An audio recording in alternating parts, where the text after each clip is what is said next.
तर आता वळतोय पुढच्या महत्त्वाच्या बातमीकडे। ठाकरे गटाचं मुंबईमध्ये आंदोलन सुरू आहे आणि त्या ठिकाणी आपले प्रतिनिधी सूरज मसूरकर देखील उपस्थित आहेत। आपण सूरजकडे थेट जाऊया। तर सूरज, हे आंदोलन नेमकं का सुरू आहे, काय घडतंय त्या ठिकाणी, काय अधिक माहिती सांगाल?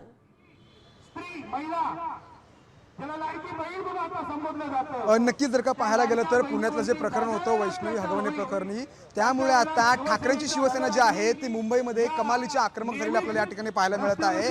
हातामध्ये काळे झेंडे घेत महिला आयोगाच्या अध्यक्षा रुपाली चाकणकर यांच्या विरोधात या ठिकाणी घोषणाबाजी जी आहे ती आपल्याला पाहायला मिळत आहे। ठाकरेंची शिवसेना ही आक्रमक झालेली आपल्याला या ठिकाणी पाहायला मिळत आहे।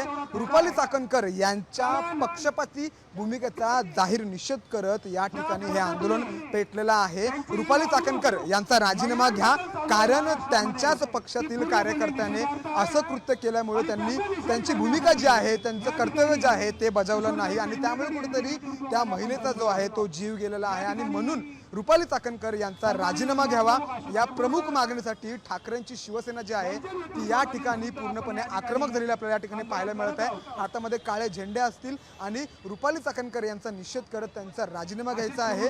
लाडक्या बहिणीला नेमका न्याय कधी मिळणार, महिला आयोग नेमका काय करतंय आणि या सगळ्या गोष्टींमुळे ही जी शिवसेना जी आहे ठाकरेंची शिवसेना ते या ठिकाणी आक्रमक झालेला आहे। माजी महापौर किशोरी पेडणेकर त्या देखील या ठिकाणी दाखल झालेल्या आहेत आणि त्यांची सगळ्यांची एकच मागणी जी आहे की ती रुपाली चाकणकर यांचा राजीनामा मागायचा, कारण रुपाली चाकणकर या पक्षपाती भूमिका घेतात। पक्षातील कार्यकर्त्यांकडून जो अत्याचार महिलांवरती होत आहे त्याला कुठेतरी बगल देण्याचा प्रयत्न रुपाली चाकणकर करतात। रुपाली चाकणकर आपल्या पदाचा गैरवापर करतात, आपल्या पदावरती जे काम आहे ते योग्य चोख पद्धतीने करत नाही। आपण किशोरी पेडणेकरांशी बोलण्याचा प्रयत्न करूया।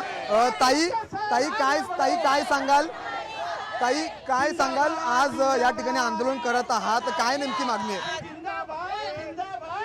आंदोलन जरा चालू दे, मी बोलते तुमच्याशी। नक्कीच आंदोलन होऊ दे, त्यानंतर मी माझी भूमिका मांडते असं किशोरी पेडणेकर म्हणत आहेत। मात्र जर का पाहिलं तर सर्व शिवसेना जी आहे, ठाकरेंची शिवसेना जी आहे ती या ठिकाणी आक्रमक झालेली आपल्याला पाहायला मिळत आहे आणि म्हणून कुठेतरी एकच मागणी की किशोरी पेडणेकर आपण पाहतोय मुंबईमध्ये शिवसेना ठाकरे गटाकडून आंदोलन पुकारलेलं आहे चाकणकर यांच्या विरोधात आणि या ठिकाणी माजी महापौर किशोरी पेडणेकर देखील उपस्थित आहेत।